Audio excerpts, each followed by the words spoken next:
we toured at the end of 1990. We did the tour for the album, and it was packed every night, brilliant.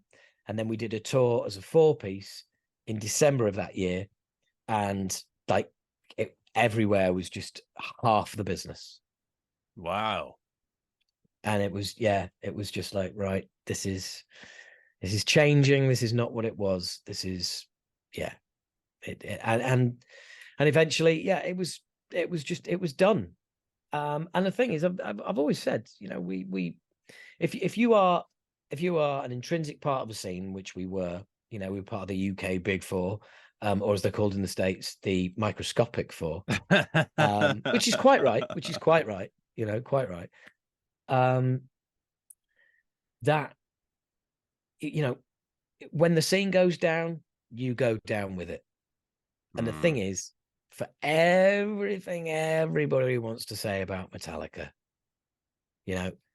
they made sure they weren't part of a scene that was going down the plug hole. They'd already moved on. And that is and Justice for All, that's enough. We're done here. We can't take this any further. Let's pool our talents and do something else. Which I still think is not just an incredibly smart move, but like business-wise, but artistically, it's a brave and smart move as well.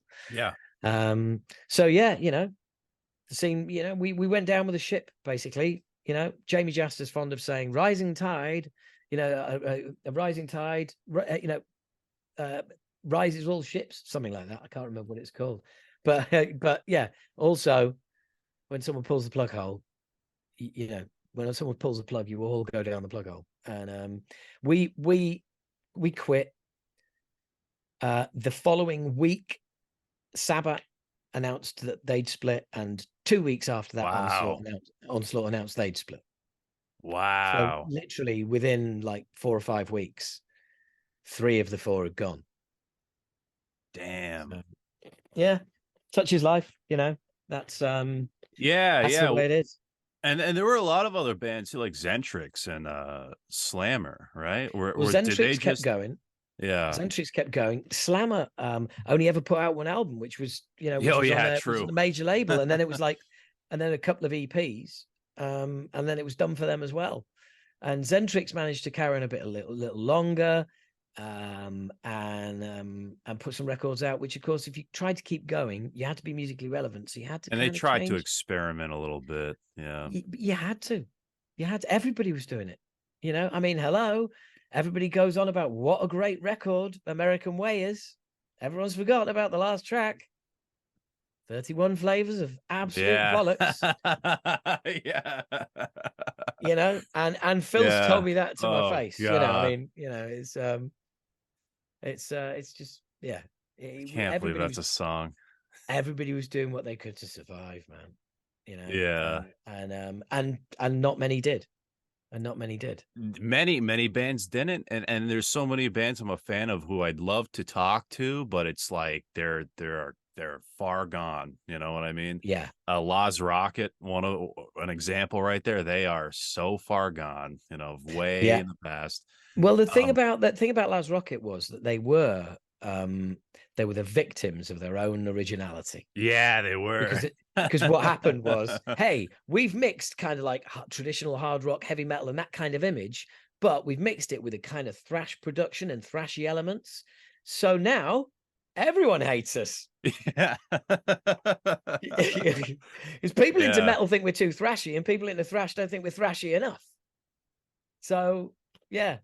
There's stories of them getting like booed off stage and everything. It's like, I'd love to. That's like, it's so interesting to me that like that band exists, especially in the Bay Area where all that, came up. Like Metallica opened for them and stuff. Like, just, dude, you need to get Mark DeVito on your podcast, because I can put you in touch with him. He will give you the absolute chapter and verse on Laz Rocket. He knows them all, knew them all from the day, remembers Metallica supporting them, all the rest of it. They were the band that everybody wanted to be.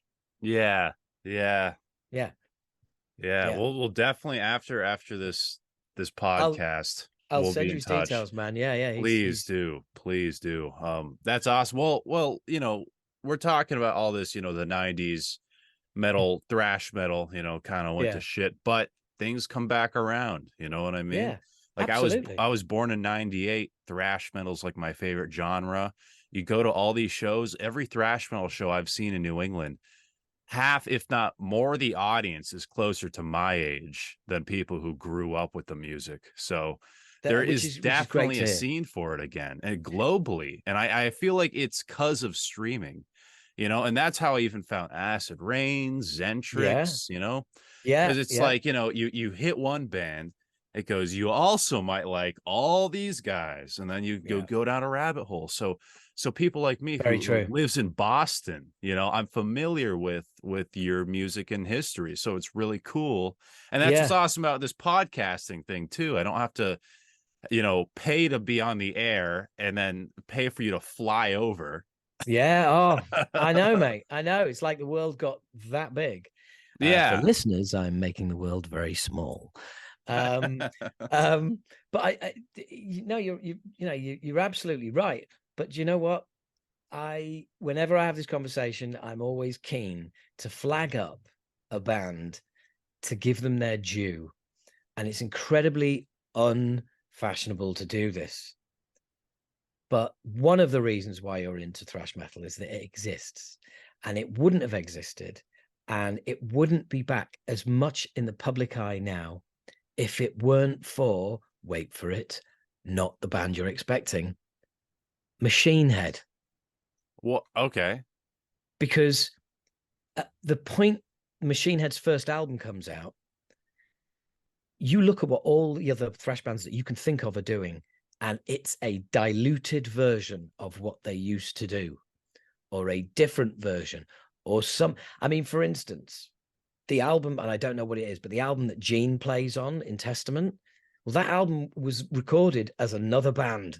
It's not supposed to be a fucking Testament album, but Steamhammer offered $50,000 to put it out as a Testament. Boom, you got a Testament record. Wow. But it was even written and recorded as a completely different band.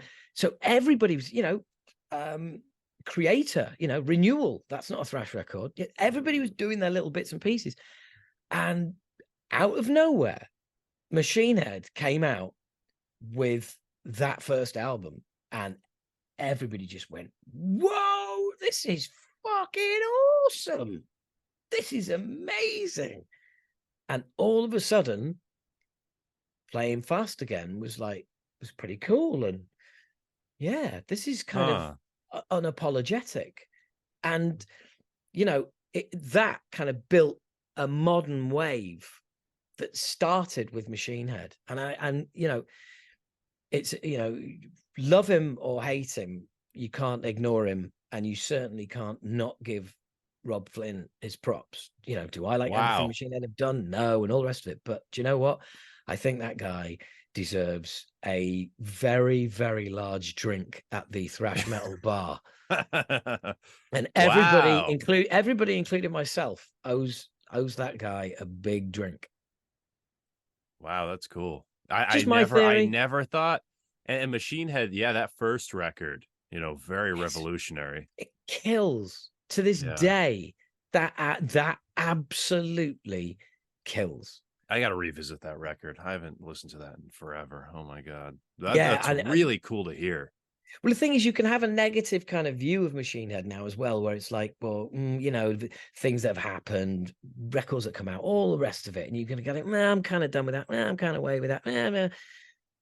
That and I'll go as far as to say second album as well. Second album as well kills. It's absolutely great. There's even songs on Supercharger which are absolutely great. There's always 2 or 3 brilliant songs on a Machine Head record. It's just unfortunately sometimes there's 9 or 10 pieces of shit.